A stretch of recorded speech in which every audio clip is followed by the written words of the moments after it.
ओम श्री गणेशाय नमः। श्री शिव महापुराण चतुर्थ कोटि रुद्र संहिता 7वां अध्याय। इस अध्याय में हम जानेंगे नंदिकेश्वर लिंग का महात्म वर्णन। ऋषिगण बोले, हे सूत, हे प्रभु, वैशाख मास के शुक्ल पक्ष की सप्तमी के दिन नर्मदा नदी में गंगा जी कैसे आई थीं, इसे विशेष रूप से बताइए। हे महामते, उस स्थान पर शिव जी नंदिकेश नाम से कैसे प्रसिद्ध हुए, आप इस वृत्तांत को भी अत्यंत प्रीति पूर्वक कहिए। सूत जी बोले, हे ऋषि श्रेष्ठों, आप लोगों ने नंदिकेश से संबंधित यह बहुत ही उत्तम बात पूछी है। अब मैं उसका वर्णन करता हूँ। इसके सुनने मात्र से पुण्य की वृद्धि होती है।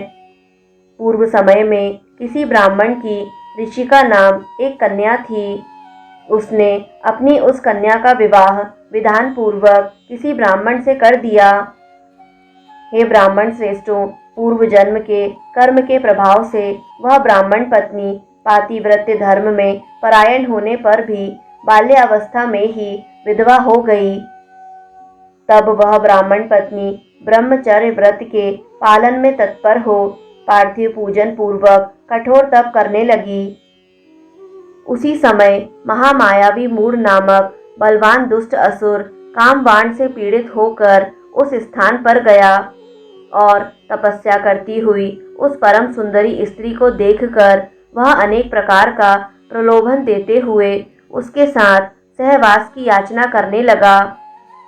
हे मुनीश्वरों, उस समय शिव ध्यान में परायण उस सुव्रता स्त्री ने काम भावना से उसकी ओर देखा तक नहीं। वह अत्यंत तपोनिष्ठ तथा शिव ध्यान में मग्न थी। अतः तपस्या में संलग्न उस ब्राह्मणी ने उसका सम्मान भी नहीं किया।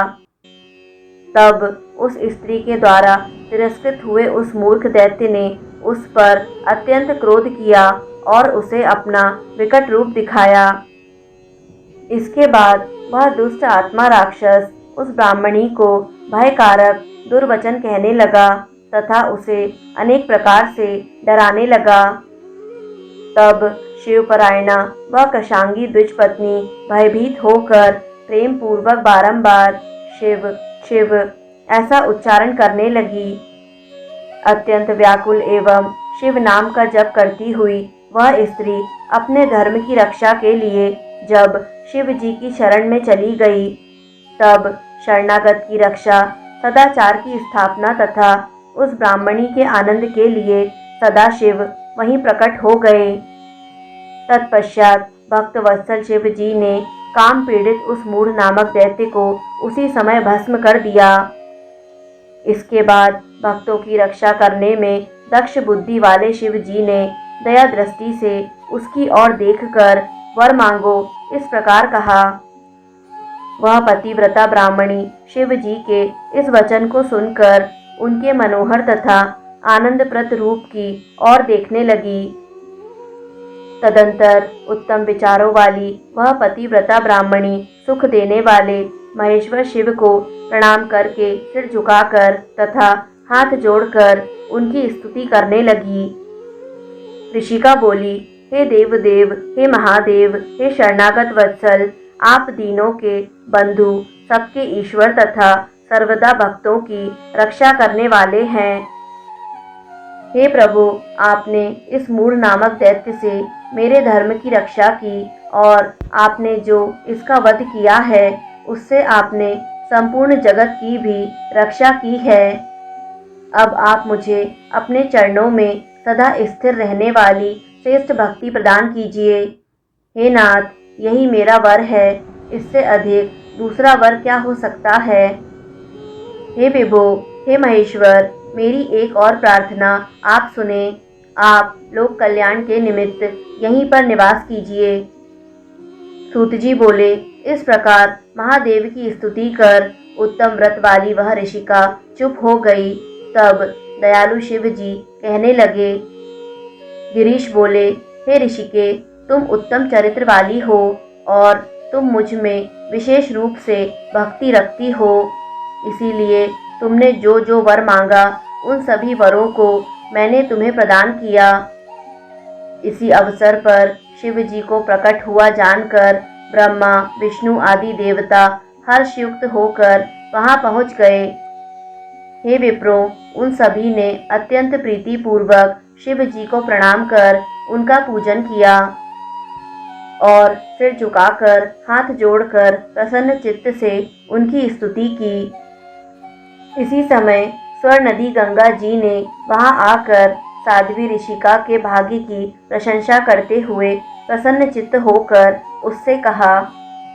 गंगा जी बोली, हे साध्वी, तुम वैशाख महीने में एक दिन मेरे कल्याण के लिए अपने समीप में मुझे रहने का वचन दो, जिससे मैं एक दिन तुम्हारा सामीप्य प्राप्त करूं।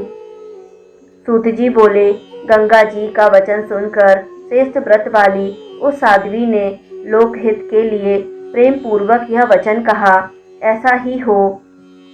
शिव जी भी उसके आनंद के लिए उसके द्वारा निर्मित उस पार्थिव लिंग में प्रसन्न होकर अपने पूर्व अंश से प्रविष्ट हो गए।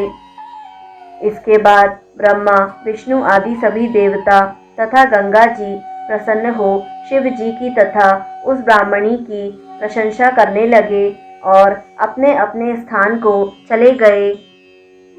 उसी दिन से इस प्रकार का यह परम पावन तीर्थ हो गया और शिव जी भी वहाँ सभी पापों का विनाश करने वाले नंदिकेश नाम से प्रसिद्ध हो गए।